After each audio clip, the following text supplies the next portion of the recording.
Friends આગળ જોઈએ એક બીજો ઉદાહરણ જોઈએ કે વોલ્ટનો સ્વભાવ કેવો હતો, એ કેવી રીતે લોકો સાથે કામ કરતો હતો, એનો એક પ્રસંગ જોઈએ. Like many people who work to create humour. Humour HUMOUR, હ્યુમરનો અર્થ થાય છે રમૂજ, હાસ્ય, એવો અર્થ થાય. તો એવું નથી કે વોલ્ટના આવ્યા પછી જ કાર્ટૂન્સ બનવાના શરૂ થયા. કાર્ટૂન તો લોકો આની પહેલાં પણ બનાવતા જ હતા, બરાબર. કાર્ટૂન મૂવીઝ, કાર્ટૂન સિરીઝ, આની પહેલાં, વોલ્ટની પહેલાં પણ એવા લોકો હતા જે કાર્ટૂન બનાવતા હતા. પણ એમના કાર્ટૂનના જે પાત્રો હતા, જે મૂવીઝ બનતી હતી ને, એ વોલ્ટના પાત્રો જેટલા, વોલ્ટના જે કાર્ટૂન પાત્રો હતા એમના જેટલા કાલ્પનિક અને ઇન્ટરેસ્ટિંગ નહીં હતા. એની સ્ટોરી જેટલી કોઈની સ્ટોરી ઇન્ટરેસ્ટિંગ નહીં હતી. તો એમ તો ઘણા બધા લોકો દુનિયામાં આવા કાર્ટૂન પાત્રો વિશે કાર્ય કરી રહ્યા હતા, કામ કરી રહ્યા હતા, હાસ્ય લોકોને હસાવવા માટેનું કામ કરી રહ્યા હતા. Volt took it very seriously. પણ વોલ્ટ પોતાનું જે કામ હતું ને, કયું કામ? કાર્ટૂન જોવાથી કોઈને દુઃખ ન થાય, મોઢા પર હાસ્ય જ આવે. એ પછી નાનું બાળક જોવા, 6 વર્ષનું બાળક જોવા બેઠું હોય કે 60 વર્ષના દાદા જોવા બેઠા હોય, બંનેને કાર્ટૂન મિકી માઉસ જોવા બેઠા હોય, બંને જણા કે ટોમ એન્ડ જેરી જોવા બેઠા હોય, તો બંનેના ચહેરા ઉપર સ્માઇલ આવે જ, ડેફિનેટલી આવે, બરાબર. તો વોલ્ટ જે હ્યુમર ઉત્પન્ન કરવાનું, એટલે કે હાસ્ય ઉત્પન્ન કરવાનું જે કામ કરતો હતો ને, એ બીજા કરતાં બહુ સિરિયસલી કરતો હતો. મેં તમને આગળ પાઠની શરૂઆતમાં પણ દીકરાઓ કહ્યું છે કે આપણે જે પણ કામ કરીએ ને, એ કામમાં જો આપણું 100% આપીએ, 100% જો એમાં આપીએ આપણું ધ્યાન, તો એ ચોક્કસ સફળ થાય જ. એમ વોલ્ટ પોતાનું જે કામ હતું એ કામ 100% સિરિયસલી કરતો હતો, બરાબર. હાસ્ય ઉત્પન્ન કરવાનું કામ પણ એ ગંભીરતાપૂર્વક કરતો. He would often sit gloomily through the funniest cartoon. Gloomily, આ જે વર્ડ છે gloomily, gloomily, આનો અર્થ થાય છે સેડલી. સેડલી એમ નાખુશ થઈને, નારાજ થઈને, એમ નાખુશ થઈને.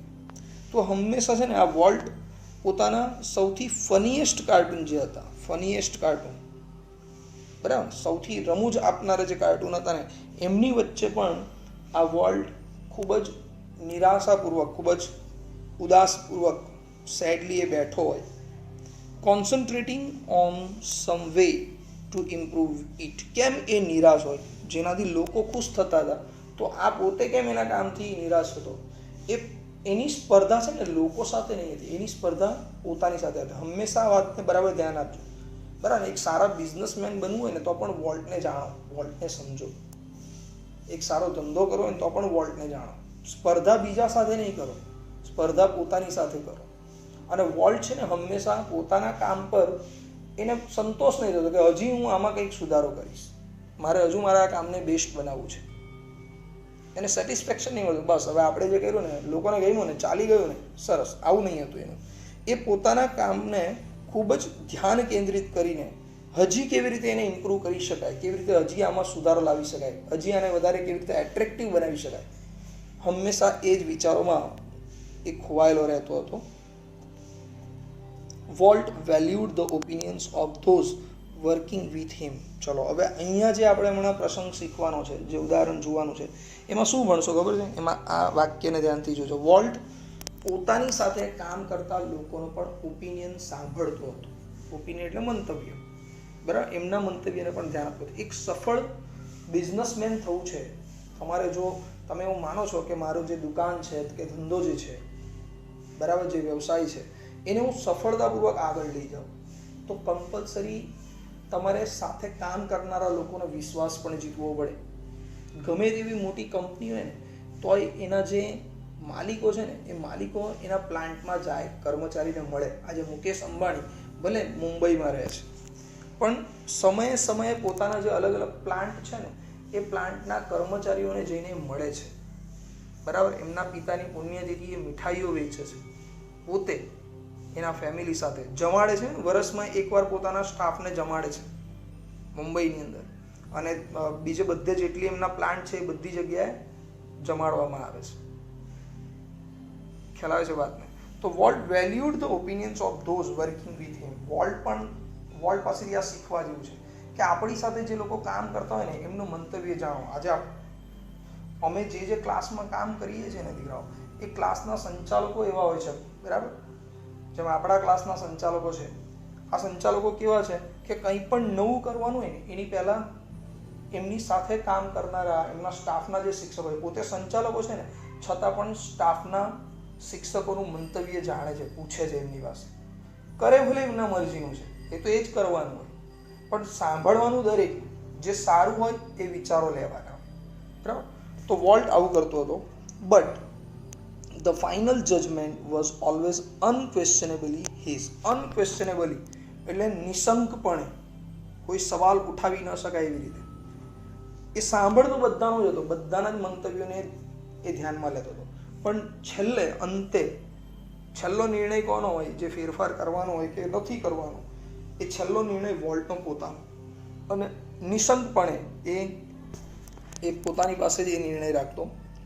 Once often viewing a new cartoon with evident, અહીં એવિડન્ટ આપ્યું છે, આ છેલ્લો સ્પેલિંગ એટલે પુરાવો. હવે એક વખતનો પ્રસંગ આપ્યો છે કે એક વખત એવું બન્યું કે વોલ્ટ એ કોઈ કાર્ટૂન સિરીઝ બનાવી હતી, કોઈ કાર્ટૂન મૂવી બનાવી હતી. હવે કોઈ પણ મૂવી બને ને તો એની પહેલાં એનો પ્રીમિયર શો રાખે, એને રિલીઝ કરવામાં આવે ને બહાર થિયેટરમાં, એની પહેલાં એનો પ્રીમિયર શો રાખવામાં આવે. તો અહીંયા પણ છે ને વોલ્ટે પોતાની કાર્ટૂન, અને આ વર્ષોથી ચાલે છે આવું, બરાબર? અને પ્રીમિયર શો જોવા માટે કોણ બેસે? જે લોકોએ ફિલ્મ બનાવી છે, જે લોકોએ ફિલ્મમાં કામ કર્યું છે, જે લોકોએ ફિલ્મ બનાવી છે ને એ લોકોએ જોવા બેસે, કે એમને ખબર પડે કે પોતાના કામમાં કંઈક ખામી છે કે નથી, એ બરાબર બન્યું છે કે નથી, અંદર શું સુધાર વધાર કરવાના છે. એ કમ્પ્લીટ એડિટિંગ થયા પછી એ રિલીઝ થાય, આ ધ્યાન રાખજો. તો વોલ્ટને પણ આવી રીતે એક ફિલ્મ એણે તૈયાર કરી હતી, કાર્ટૂન સિરીઝ તૈયાર કરેલી હતી, અને એને જોવા માટે એણે પોતાના જે ટીમ હતી એની, એ બનાવનારી, એ પછી એ ડાયરેક્ટર હોય, પ્રોડ્યુસર હોય, અંદર કાર્ટૂનિસ્ટ હોય, સ્ટોરી રાઇટર હોય, બધાને બેસાડીને એ શો બતાવી રહ્યો હતો. આવું દર વખતે એ કરતો હતો. અને એવિડન્ટ એટલે પુરાવા રૂપે એવું જોવા મળ્યું કે શું જોવા મળ્યું છે? જોજો જરાક, અહીંયા જોવાનું છે, આ બાજુ રાઈટ સાઈડ પર. હવે એવિડન્ટ ડિસપ્લીઝર, એણે શું જોયું? તો જ્યારે એ લોકો એ સિરીઝ જોઈ રહ્યા હતા ને તો જોનારાઓના ચહેરા ઉપર આનંદ નહીં હતો. એ સિરીઝ જે જોઈ રહ્યા હતા એ બધાને આમ જાણે અસંતોષ હોય ચહેરા ઉપર, કે આ કામ બરાબર થયું નથી, મજા નથી આવતી, બરાબર? તો જો બનાવનારાને જો અસંતોષ હોય તો જોનારાઓને મજા પડે? એ લોકોને એમ સંતોષ થાય? નહીં થાય, બરાબર? તો વોલ્ટે આ જોયું, આ નિરીક્ષણ કર્યું હતું. વોલ્ટ આવા પ્રીમિયર શો રાખીને શું કરતો હતો? એ આ જ બધું નિરીક્ષણ કરતો હતો. બહુ જરૂરી હોય. મેં તમને હમણાં જ કીધું કે વોલ્ટ પાસેથી ધંધો કેવી રીતે કરવો ને એ શીખવા જેવું છે એની લાઈફ સ્ટોરીમાંથી. તો તમારું જે કંઈ કામ હોય ને, બરાબર, એ કામમાં લોકો શું કરી રહ્યા છે એમને ઓબ્ઝર્વ કરવાનું. પોતાના ધંધામાં જે કામ કરનારા લોકો છે, તમારા કર્મચારીઓ હોય, તમારો સ્ટાફ હોય, દરેકના કામને ઓબ્ઝર્વ કરો. અને ઓબ્ઝર્વ કરીને કોણ ખુશ છે અને કોણ નથી ખુશ એને જુઓ. કેમ નાખુશ છે એનું કારણ જાણો, બરાબર? તો volt cold for a comments from a group of our people. અને પછી શું થયું? વોલ્ટે જોયું કે ઘણા બધા લોકોના ચહેરા ઉપર નારાજી દેખાય છે, એ લોકોને અસંતોષ દેખાય છે વોલ્ટના કામથી. એટલે એણે પેલું જેવું મૂવી પૂરી થયું કાર્ટૂનનું, એટલે એણે શું કર્યું કે તરત જ એક મિટિંગ બોલાવી કે ચલો હમણાં છે ને આપણે જે મૂવી જોઈ છે એ મૂવી પર ચર્ચા કરવાની છે. આપણે તમારે કોમેન્ટ્સ આપવાના છે, ખુલીને કોમેન્ટ્સ આપવાના છે, કોઈએ ગભરાવાનું નહીં. જે સારું લાગ્યું એ બોલવાનું, ખરાબ લાગ્યું એ તો એ પણ બોલવાનું છે, બરાબર? તો એક કોમેન્ટ રાખી, ગ્રુપ કોમેન્ટ્સ રાખી ચર્ચા માટે એમ. વન આફ્ટર અનધર દે સ્પોક અપ. હવે બધા જ જાણતા હતા કે વોલ્ટ આ પ્રમાણે કરતો જ હતો, દરેક મૂવી પછી આવી રીતે કમેન્ટ રાખતો હતો. તો દરેકને ખબર જ હતી. એટલે કોઈ એક જણાએ ગ્રુપમાંથી બોલવાની હિંમત કરી કે ભાઈ તમારા કામમાં આ ખામી છે. કોઈ એકે ખામી બતાવી. એકની હિંમત થઈ એટલે એ ત્યાં બેસેલા ઘણા બધા જે લોકો હતા, બરાબર, એ શો જોવા બેસેલા જે ઘણા બધા લોકો હતા, ડાયરેક્ટર, પ્રોડ્યુસર, રાઇટર્સ હતા, એનિમેટર્સ હતા, બરાબર, એ બધા એક પછી એક વોલ્ટના કામમાં ખામી બતાવવા લાગ્યા. એણે જે સિરીઝ બનાવેલી ને એના કામમાં એ લોકો ખામી, ભાઈ જો કોઈએ કહ્યું કે ભાઈ તારા કાર્ટૂન પાત્રોમાં આ બરાબર નથી, તો કોઈ બીજાએ કહ્યું કે ના કાર્ટૂનના રંગ બરાબર ન હતા, બરાબર, ત્રીજા કંઈક બીજી જ ખામી કાઢી, એમ અલગ અલગ ખામીઓ લોકો બતાવવા લાગ્યા. ઓલ ઇકોઈંગ વોલ્ટ્સ ક્રિટિસિઝમ, આ બે સ્પેલિંગ છે જરા જોજો. ઇકોઈંગ, ઇકોનો અર્થ થાય છે પડઘો પડવું, બરાબર, અને ક્રિટિસિઝમ એટલે ટીકા. તો ત્યાં બેસેલા દરેક લોકોની વચ્ચે જાણે બધા જ ભેગા થઈને વોલ્ટની ટીકા કરતા હોય ને એના પડઘા પડવા લાગ્યા. પણ વોલ્ટ જોજો કેટલો પોઝિટિવ વિચારો વાળો છે. I can get rubber stamps that says, વોલ્ટે શું કહ્યું? હી સ્નેપ્ડ. યસ, વોલ્ટ, હી સ્નેપ્ડ. સ્નેપ્ડનો અર્થ થાય છે વચ્ચેથી વાત કાપવી, વચ્ચે બોલી પડવું એમ. તો વોલ્ટે આ બધાને વચ્ચે જ વાત કાપતા, બધા ટીકા એક સાથે કરતા હતા એટલે વોલ્ટે બધાને શાંત પાડ્યા, એમની વાત વચ્ચે અટકાવી અને કહ્યું કે હું રબર સ્ટેમ્પનો ઉપયોગ કરીશ. રબર સ્ટેમ્પનો ઉપયોગ કરીશ, આ વાક્યનો અર્થ એવો થાય છે કે મારી જે ખામીઓ છે એને હું સુધારીશ, બરાબર, યોગ્ય વિચાર કરીને હું સુધારીશ. હા, વોલ્ટ આ કરી શકે છે. એટલે જો એક બીજી વસ્તુ શીખવા જેવી છે કે આપણી સાથે કામ કરનારા લોકો, આજે એક સ્કૂલ હોય અને એ સ્કૂલમાં શું પ્રોબ્લેમ છે ને એ પ્રિન્સિપલ કરતાં શિક્ષકોને વધારે ખબર હોય. અને પ્રોબ્લેમ શું થાય છે, પ્રિન્સિપલ પોતાની ઓફિસમાં બેસી રહે છે અને સ્કૂલમાં જે ઇનડિસિપ્લિન ચાલતું હોય, ક્યાં ખામી છે કામમાં, એ પ્રિન્સિપલને જલ્દી ખબર ન પડે. પણ એની જગ્યાએ જો એ સ્ટાફ રૂમમાં જઈને બેસે ને શિક્ષકોની વચ્ચે પોતાનું કામ પૂરું કરીને, અને મિત્રતાપૂર્વક જો સ્ટાફ સાથે રહેતો હોય તો સ્ટાફ એની સાથે ખુલીને વાત કરે કે સાહેબ આપણી સ્કૂલમાં આટલા સુધારા કરવા જેવા છે. આપણા ક્લાસમાં ધારો કે અમે છીએ, અમારી સાથે અમારા જે સંચાલકો છે ને એ બહુ મિત્રતાપૂર્વક વર્તન કરે છે. એટલે જે પણ અમને ખામી જેવું દેખાય ને એટલે અમે તરત જાણ કરીએ કે સાહેબ આટલી પ્રોબ્લેમ્સ લાગે છે, જરા જોજો, ધ્યાન આપજો. અને એ લોકો પોતાની રીતે યોગ્ય પગલાં લઈ પણ લે છે. તો વોલ્ટ પણ એવો જ માણસ છે, તો જ સફળ થવાય. વોલ્ટ પણ એણે પણ કહ્યું કે હા ઠીક છે, તમને બધાને ખામી દેખાય છે તો હું રબર સ્ટેમ્પનો ઉપયોગ કરીશ અને હું એ સુધારીશ મારી ભૂલને. Then he would and ask the protagonist. Protagonist કોણ કહેવાય? જે પેલો કેમેરો પહેલાં છે ને રોલિંગ કેમેરા હતા, એટલે હેન્ડલ ફેરવીને કેમેરાને રોલ કરવામાં આવતો ત્યારે આ મૂવી સામે પડદા ઉપર દેખાતું. એને પ્રોજેક્ટર હતા, એવા પ્રોજેક્ટર હતા. અને પ્રોજેક્ટર જે ચલાવતો હોય એને પ્રોજેક્ટનિસ્ટ કહેવાય. રીલ ચલાવનાર, ગુજરાતી એનો અર્થ થાય રીલ ચલાવનાર. તો જે પ્રોજેક્ટનિસ્ટ હતો, વોલ્ટ એની પાસે ગયો, એના વ્હીલને પકડી લીધું. જે પ્રોજેક્ટર હતું જેની ઉપર વ્હીલ ચડાવવામાં આવતી હતી, જેને ચલાવવાથી સામે પડદા ઉપર એ મૂવી દેખાતી, એના વ્હીલને એણે પકડી લીધું, ફરતું હતું એને પકડી લીધું અને એને પૂછ્યું કે બોલ ભાઈ, તારે શું કહેવું છે, તારું શું માનવું છે? વોટ હી થોટ, તું શું વિચારે છે એવું એને પૂછ્યું. તને કંઈ ખામી દેખાય છે મારા કામમાં? The man sense that decent was in order. Decent, બરાબર, ડિસેન્ટનો અર્થ થાય છે મતભેદ. ડિસેન્ટનો અર્થ શું થાય છે? મતભેદ. અને સેન્સનો અર્થ થાય છે ભાન થવું. પેલા માણસને એવું ભાન થયું હતું કે બધાની વચ્ચે વોલ્ટ પ્રત્યે શું છે? વોલ્ટ પ્રત્યે દરેકને મતભેદ છે. શા માટે? હંમેશા માટે નહીં, પેલી મૂવી માટે, પેલું કાર્ટૂન સિરીઝ જે બનાવેલી ને એના માટે મતભેદ છે. એટલે ટૂંકમાં કોઈ આ વોલ્ટ સાથે સંમત નથી, એના કામ સાથે સંમત નથી. તો એણે શું કહ્યું? I think you are all wrong, he declared. એણે કહ્યું કે ના, તમે જે બધા ખામીઓ કાઢો છો ને તો મને એવું લાગે છે કે તમે બધા જ ખોટા છો, બરાબર. તમે એવું એણે જાહેર કર્યું, તમારી વાત ખોટી છે, વોલ્ટની કંઈ ભૂલ નથી. એટલે હોય ઘણા આવી મીઠી વાતો કરનારા હોય ને પાછળથી, બરાબર. એને ખબર હતી કે બધાને જ મતભેદ છે, બધાને પ્રોબ્લેમ છે, એને બોલવું હતું, પણ એને ભૂલ ન કાઢી. એની જગ્યાએ પેલું કે આપણે કહીએ ચાપલુસી જેવા લોકો હોય, તો એ પ્રમાણે આ પેલા પ્રોજેક્ટનિસ્ટે કહ્યું કે ના, તમે બધા ખોટા છો, વોલ્ટનું કામ તો સારું જ હોય છે એમ.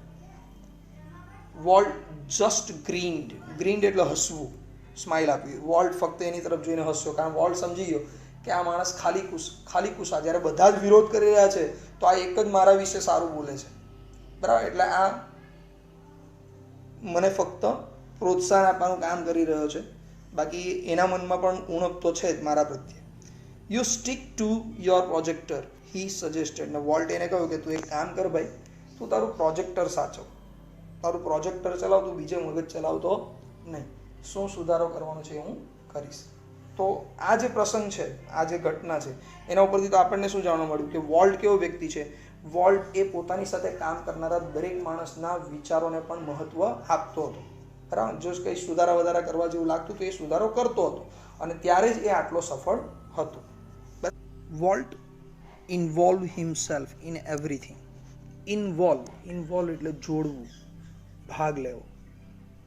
તો વોલ્ટ એના સ્ટુડિયોમાં જે પણ કામ હતું ને, નાનું મોટું દરેક, ઇવન કે સ્ટુડિયોમાં સ્પોટ બોયના કામથી લઈને, સ્પોટ બોય એટલે સ્ટુડિયોમાં જે પરચુરણ કામ કરતા હોય એવા લોકો, તો એમના કામથી લઈને ઉપર પ્રોડ્યુસર સુધી, બરાબર, સ્ટોરી રાઇટર, પ્રોડ્યુસર, ડિરેક્ટર, ત્યાં સુધી એ દરેક કામમાં ભાગ લેતો હતો, પોતે જોડાતો હતો. હવે એના સ્ટુડિયોમાં કામ કરનારા લોકો હતા, એ ધારતે તો એક ફર્સ્ટ ક્લાસ, હવે એ અબજોપતિ હતી, તો ઓફિસમાં બેઠો બેઠો નિરીક્ષણ કરી શકતો હતો, પણ એની જગ્યાએ એ ફરતો રહેતો સ્ટુડિયોમાં અને દરેકના કામને નિહાળતો, એમાં ભાગ લેતો, સજેશન આપતો, પોતે બી જોડાતો કામમાં, બરાબર. તો વોલ્ટ દરેક કામમાં પોતાની જાતને જોડતો હતો. During one story conference on the Mickey Mouse club TV show, હવે એ સમય દરમિયાન છે ને ડિઝની ચેનલ ચાલુ થઈ ચૂકી હતી, અને એ ડિઝની ચેનલ ઉપર, જે હજી ચાલી રહી છે, ડિઝની ચેનલ ઉપર Mickey Mouse club TV show, એ પ્રોગ્રામ પણ હજી આવે છે, બરાબર. તો આ એક ટીવી શો હતો જેમાં કોઈ પણ નવું કાર્ટૂન આવ્યું હોય તો એના વિશે પ્રશ્નોત્તરી કરવામાં આવતી હતી. જેમ હમણાં તમે રિયાલિટી શો જુઓ છો, ઉદાહરણ તરીકે કપિલ શર્મા, તમે એક શો આવે છે ટીવી ચેનલ ઉપર, તમે એ જોતા હશો, જેમાં પ્રમોશન માટે કોઈ મૂવી, કોઈ સિરિયલના પ્રમોશનના કલાકારો અંદર આવતા હોય, તો કપિલ શર્મા એમને પ્રશ્નો કરે, બરાબર. એ લોકો પોતાની મૂવી શું છે, પોતાનું કેરેક્ટર શું છે, એવી માહિતી આપે. એમ આ Mickey Mouse club TV show પણ એવું જ હતું કે કોઈ નવું કાર્ટૂન આવવાનું હોય, મૂવી આવવાની હોય, કાર્ટૂન મૂવી, નેચર મૂવી, તો એ શાના પર છે એના માટે જે સામે ડાયરેક્ટર કે સ્ટોરી રાઇટર કે ડિરેક્ટર, એક વ્યક્તિને એ મૂવીનો જે ભાગ હોય એવા એક વ્યક્તિને બોલાવવામાં આવે, બેસાડવામાં આવે, અને સામે એક હોસ્ટ હોય, બરાબર. એ હોસ્ટ એને પ્રશ્નો કરે, બરાબર. તો આવા જ એક ટીવી શોનું એક કોન્ફરન્સ એટલે ચર્ચા, એક વાર્તા ઉપર ચર્ચા મિકી માઉસ ક્લબ ટીવી શોમાં ચાલી રહી હતી. The story main pointer in hand, અને હોસ્ટ જેને પ્રશ્ન કરી રહ્યો હતો એ કોણ હતો? તો કે જે કાર્ટૂન મૂવી બનેલું હતું, જે કાર્ટૂન બનાવેલું હતું, એનો સ્ટોરી મેન હતો, એટલે વાર્તા કહેનાર. એ પોતાના હાથમાં એક સ્ટીક, પોઇન્ટર, એક નાની લાકડી આવે પોઇન્ટ કરવા માટે, જેમ પ્રોજેક્ટર પર શિક્ષકો ભણાવતા હોય તો હાથમાં એક સ્ટીક રાખે, એને પોઇન્ટર કહેવાય. તો એના હાથમાં એક પોઇન્ટર હતું. Was outlining a sequence called how to ride a bicycle. Cartoon શાની ઉપર બનેલું હતું? એ કાર્ટૂનનું નામ હતું how to ride a bicycle, બરાબર. આઉટલાઇનનો અર્થ થાય છે સંક્ષેપમાં વર્ણન કરવું. આખી સ્ટોરી તો કંઈ ન બોલીને સમજાય, પણ એના અમુક ભાગ કે ભાઈ આમાં આ સ્ટોરીની અંદર આ પ્રમાણે છે, આવું બતાવવામાં આવશે, બરાબર, અંત આવો હશે વગેરે, એ સંક્ષેપમાં વર્ણન કરી રહ્યો હતો. સિક્વન્સનો અર્થ થાય છે ઘટનાક્રમ. તો જે સ્ટોરી હતી how to ride a bicycle, cartoon story, બરાબર, એના દરેક પ્રસંગોને ટૂંકમાં એક પછી એક પેલો સ્ટોરીમેન સમજાવવાનો પ્રયત્ન કરી રહ્યો હતો, એને શરૂ કરવાનો હતો, એને સમજાવવાનું હતું.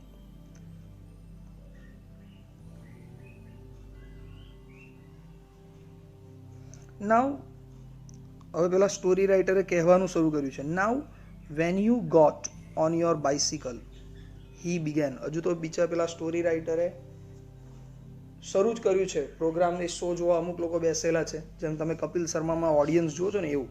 તો એ ઓડિયન્સની વચ્ચે આ વોલ્ટ ડિઝની પણ બેસેલો છે સાંભળવા માટે કે પેલો વ્યક્તિ શું કહી રહ્યો છે, સ્ટોરીમેન શું કહે છે, હોસ્ટ કેવા સવાલો કરે છે, જોવા માટે પ્રોગ્રામ શૂટ કરી રહ્યો છે, જોઈ રહ્યો છે. પેલા સ્ટોરીમેને શરૂ કર્યું કે હવે જ્યારે તમે તમારી સાયકલ પર સવાર થશો, એટલામાં અધૂરું વાક્ય બતાવ્યું છે. તો વોલ્ટે એને ત્યાં જ અટકાવી દીધો, પેલા સ્ટોરીમેનને. ભાઈ થોભી જા, તારું શરૂઆત જ તારી ખોટી છે, બરાબર. વોલ્ટ સ્ટોપ હિમ, વોલ્ટે તરત જ એને અટકાવ્યો. કેમ અટકાવ્યો સાંભળજો. Change your bicycle two a bicycle he said, બરાબર. અને શું કહ્યું એણે કે આ જે તમે વાક્ય હમણાં બોલ્યા ને, કયું વાક્ય? Change your bicycle. Your bicycle, એના ફોન્ટ પણ જો યોરના અલગ છે, બરાબર? ચેન્જ યોર બાઇસિકલ, તમે જે વાક્ય બોલો છો ને કે તમારી સાયકલ, બરાબર, એ શબ્દને બદલો અને માત્ર શું બોલો એની જગ્યાએ? To a bicycle. ફક્ત બાઇસિકલ શબ્દ વાપરો. એટલે વાક્ય આવું બોલવાનું છે તમારે. Now when you get on a bicycle, your શબ્દ વાપરવાનો નથી. આવું વોલ્ટે કહ્યું. કેમ આવું કહ્યું હશે? શું ફરક પડતો હતો આટલા શબ્દથી, યોર કાઢી નાખવાથી? સાંભળો. Remember, every kid isn't fortunate enough to have a bicycle for his own. Fortunate નો અર્થ થાય છે નસીબદાર. કેમ વોલ્ટે એને સુધારવાનું કહ્યું? કારણ કે એ પ્રોગ્રામ કોણ જોનારા હતા?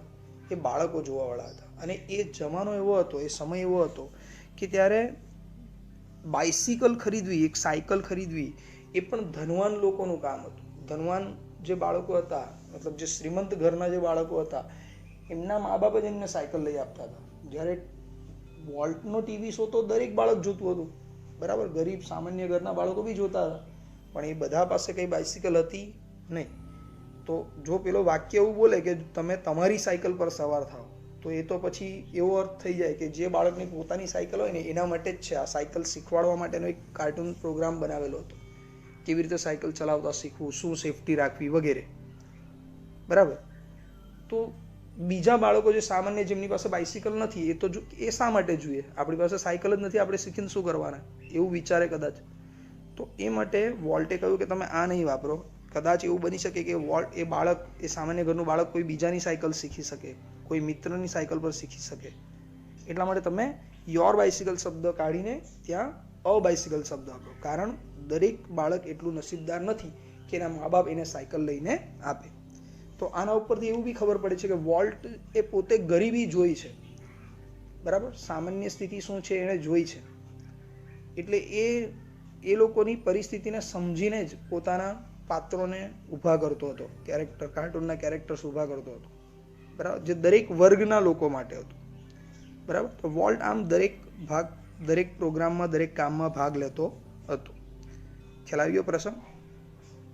આગળ જોઈએ. બીજો એક પ્રસંગ હજુ જોઈએ છે, પણ હવે પ્રસંગ નથી ખરેખર. હવે એનું જે સૌથી મોટું સપનું હતું વોલ્ટનું, બરાબર? કયું સપનું? ડિઝનીલેન્ડ બનાવવાનું. એનું સૌથી મોટું સપનું હતું. હવે કઈ રીતે સાકાર થયું ને, બરાબર, એ જોઈએ છે આપણે.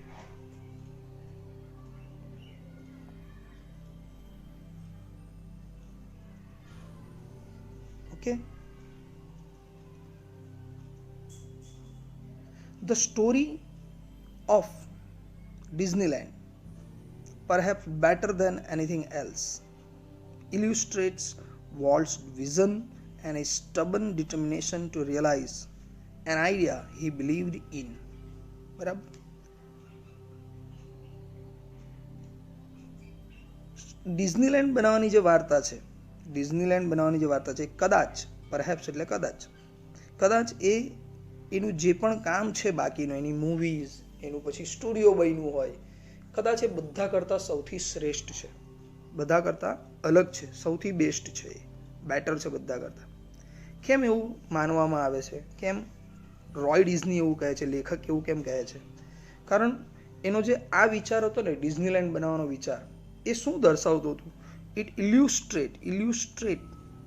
ઇલ્યુસ્ટ્રેટનો અર્થ થાય છે વર્ણન કરવું, બરાબર? બહાર પાડવું. ઇલ્યુસ્ટ્રેટ કરવું એટલે છૂટું પાડવું હોય, એમ, એવો અર્થ હોય છે. તો એ ઇલ્યુસ્ટ્રેટ કરે છે. શાને ઇલ્યુસ્ટ્રેટ કરે છે? વોલ્ટ્સના વિઝનને, વોલ્ટના વિચારોને. His સ્ટબન determination. સ્ટબન એટલે જિદ્દી, હઠીલું, બરાબર ને? ડિટર્મિનેશનનો અર્થ થાય છે દ્રઢ નિશ્ચય. તો એના એ વિચારોને અને એના દ્રઢ નિશ્ચયને એ વર્ણન કરે છે. ઇલ્યુસ્ટ્રેટ વર્ણન કરવું થાય, એ મંતવ્યને વર્ણન કરે છે. હવે આખું વાક્ય સમજાવું છું. Illustrate Walt's vision and stubborn determination to realise an idea he believed in. Disneyland જે છે, એ ડિઝનીલેન્ડ એ વોલ્ટના વિચારો અને એની દ્રઢ હઠીલી જે ઈચ્છા શક્તિ હતી, મનોબળ જે હતું. શું મનોબળ હતું? કે પોતે જે ધારે, જે કલ્પના કરે, જે વિચારતો, ઇમેજિનેશન જે કંઈ કરતો ને, એ પોતાના દરેક સપનાને એ સાકાર કરી બતાવવાની શક્તિ ધરાવતો હતો, તાકાત ધરાવતો હતો, બરાબર. એના માટે પ્રયત્ન કરતો. મેં આગળ પણ સમજાવ્યું છે તમને કે આ પાઠ આપણને મોટિવેશન પૂરું પાડે છે કે તમે જે બી સપનું જુઓ ને એ પૂરું થઈ શકે, ફક્ત તમારા પ્રયત્નો એ દિશામાં હોવા જોઈએ. વોલ્ટે ડિઝનીલેન્ડ પણ બનાવ્યું. કેમ? તો ડિઝનીલેન્ડ વિશે હજુ આગળ જાણશો ને એટલે તમને ખબર પડશે કે કેમ એ એનું સૌથી બેસ્ટ કામ છે અને કેમ એ એની દ્રઢ ઈચ્છા શક્તિનું એ ઉદાહરણ છે. Four years Walt had quietly nursed the dream of a new kind of amusement park. Okay, એવું નહીં હતું કે વોલ્ટે ડિઝનીલેન્ડ બનાવ્યું ત્યાર પછી દુનિયામાં આવા અમ્યુઝમેન્ટ પાર્ક, એટલે આપણે જેને સાદી ભાષામાં મેળો કહીએ છીએ, બરાબર, એવા ફેર ચાલુ થયા કે પછી એના આ ડિઝનીલેન્ડ પછી ભારત જેવા દેશોની અંદર કદાચ આ ઇમેજિકા, બરાબર, અમેઝિયા સુરતમાં છે, બરાબર, આ બધું શરૂ થયું, બરાબર, કે પછી મુંબઈની અંદર એસએલ વર્લ્ડ છે, આવું કંઈક શરૂ થયું. એવું નથી, એની પહેલાં પણ અમ્યુઝમેન્ટ પાર્ક દુનિયામાં હતા. કારણ મેળાઓ તો છે ને પ્રાચીન સંસ્કૃતિઓનો ભાગ છે. દુનિયાના દરેક દેશમાં આવા મેળા ભરાતા જ હતા અને ત્યારે ચકડોળો તો હતી જ, પણ એ સામાન્ય ચકડોળો જેવી આપણે જોઈએ ને પેલી ગોળ મેરીગો રાઉન્ડ કહેવાય એને, એવી સામાન્ય ચકડોળો હતી, બરાબર. નાના મોટા એવા સાધનો હતા મનોરંજન માટેના. પણ વોલ્ટ એ જે ડિઝનીલેન્ડ બનાવ્યું એ આ બધા કરતાં અલગ છે. ને આજની તારીખમાં પણ એના જેવું અમ્યુઝમેન્ટ પાર્ક, એટલે કે ડિઝનીલેન્ડ જેવું અમ્યુઝમેન્ટ પાર્ક આખી દુનિયામાં ક્યાંય નથી. તો એ વર્ષોથી, ફોર યર્સ, વાક્ય સાંભળજો હવે, ફોર યર્સ, વર્ષોથી વોલ્ટ હેડ ક્વાઇટલી નર્સ્ડનો અર્થ થાય છે પોષવું, પોષણ કરવું, ક્રિયાપચ્છા. એક અલગ પ્રકારના અમ્યુઝમેન્ટ પાર્ક બનાવવાના વિચારને એ પોતાના મનની અંદર, પોતાના વિચારોમાં જ એ પોષી રહ્યો હતો એટલે એને મોટું કરી રહ્યો હતો. કેવી રીતે બનાવવું, ક્યાંથી રૂપિયા આવશે, જગ્યા કેટલી જોઈએ, કેવી રાઇડ્સ હશે, લોકોને અંદર નવીનતા દેખાવી જોઈએ, એકને એક વસ્તુ હશે તો લોકો જોવા શા માટે આવે, બરાબર. તો આ બધા વિચારો એને એ વિચારતો હતો, પોતાના મગજની અંદર તૈયાર કરી રહ્યો હતો. It would be a potpourri of all the ideas conjured up by his fertile imagination. આ સેન્ટેન્સમાં પહેલા શબ્દો છે એ જોઈ લઈએ. પોટપોરીનો અર્થ થાય છે ભેગું કરવું. ઇંગ્લિશમાં એના માટે વર્ડ આવે બીજો કલેક્શન, સિમિલર વર્ડ આવે કલેક્શન. હું તમને લખીને મોકલાવીશ જ દરેક વિડીયોના અંતે. પોટપોરીનો અર્થ થાય છે કલેક્શન, ભેગું કરવું. કન્જર્ડ અપનો અર્થ થાય છે સર્જન કરવું, ક્રિએટ કરવું. એના માટેનો નિયરેસ્ટ મિનિંગ છે ક્રિએટ. અને ફર્ટાઇલ માટે સામાન્ય શબ્દ આવે રીચ, એટલે ફળદ્રુપ. બરાબર. તો આ જે ડિઝનીલેન્ડનો જે વિચાર હતો ને એ વિચાર શું હતો? તો it would be a potpourri of all the ideas conjured up by his fertile imagination. એનું જે ફળદ્રુપ મગજ હતું ને, કલ્પનાઓ કરવાનું, જેમ પરીઓની દુનિયા, બરાબર, આપણા વાર્તાઓમાં જે પરીઓની દુનિયા આવે, ચમત્કારો આવે, બરાબર, એવી કંઈક કાલ્પનિક દુનિયાના બેસ્ટ વિચારો કરવાની જે ક્ષમતા હતી, સર્જન કરવાની જે ક્ષમતા હતી, આ દરેકનો સંગ્રહ એ વોલ્ટની પાસે હતો, બરાબર. એના ફળદ્રુપ કલ્પના શક્તિનું જ આ ડિઝનીલેન્ડ પરિણામ છે, બરાબર. But the idea of sinking millions of dollars into an amusement park, even Walt's kind of amusement park, seemed so preposterous that he wouldn't mention it to anyone. બરાબર. અધૂર વાક્ય સમજાવું પહેલા. પરંતુ આ જે વિચાર હતો ને, કયો વિચાર? ડિઝનીલેન્ડ બનાવવાનો વિચાર. એમાં એ અમ્યુઝમેન્ટ પાર્ક બનાવવામાં એના લાખો કરોડો ડોલર એ જમાનાના, બરાબર, જે સમયે આપણા દેશમાં આના અને પૈ ચાલતી હતી. આના કહેવાતા, આના, પૈસો, આ બધું ચાલતું હતું, એવું ચલણ ચાલતું હતું, બરાબર. જે કદાચ હમણાં તમારા હાથમાં તો તમે એને ફેંકી દો, એને યુઝ બી નહીં કરો, બરાબર. તો આ જે વિચાર હતો એનો અમ્યુઝમેન્ટ પાર્ક બનાવવાનો, એમાં કરોડો અબજો ડોલર એ જમાનાના એ ડૂબે, સિંકિંગ એટલે ડૂબી જવું, એ ડૂબે એવું હતું, માટે કોઈને કહેતો નહીં હતો, બરાબર. ફક્ત તૈયારીઓ કરી રહ્યો હતો, એ પણ માનસિક તૈયારીઓ કરી રહ્યો હતો. ત્યાં સુધી એણે કમ્પ્લીટ, જ્યાં સુધી બધી તૈયારી થઈ ન ગઈ ત્યાં સુધી એણે કહ્યું નહીં, કોઈને જ નહીં કહ્યું, એના ભાઈને પણ નહોતું કહ્યું, બરાબર. રોય ડિઝનીને પણ ખબર નહીં હતી, કારણ એને ડર હતો કે આ બનાવવામાં ઘણા રૂપિયા, એનું જે ડિઝની સ્ટુડિયો બનેલું હતું ને એના કરતાં વધારે રૂપિયા આ ડિઝની લેન્ડમાં ખર્ચાય એવું હતું.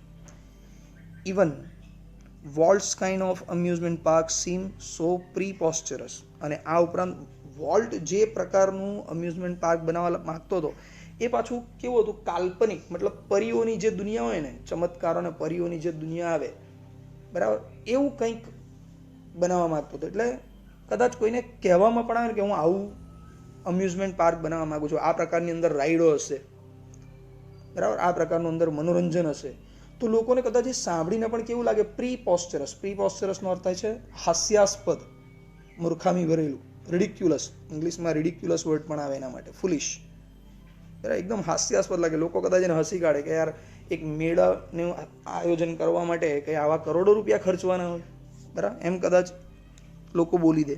એ વોલ્ટ જાણતો હતો કે લોકો મને ગાંડામાં ખપાવી નાખશે, that he wouldn't mention it to anyone. તેથી વોલ્ટે આ વિચારનું જ્યાં સુધી સંપૂર્ણપણે આયોજન ન કરી દીધું ત્યાં સુધી કોઈને કહ્યું નહીં.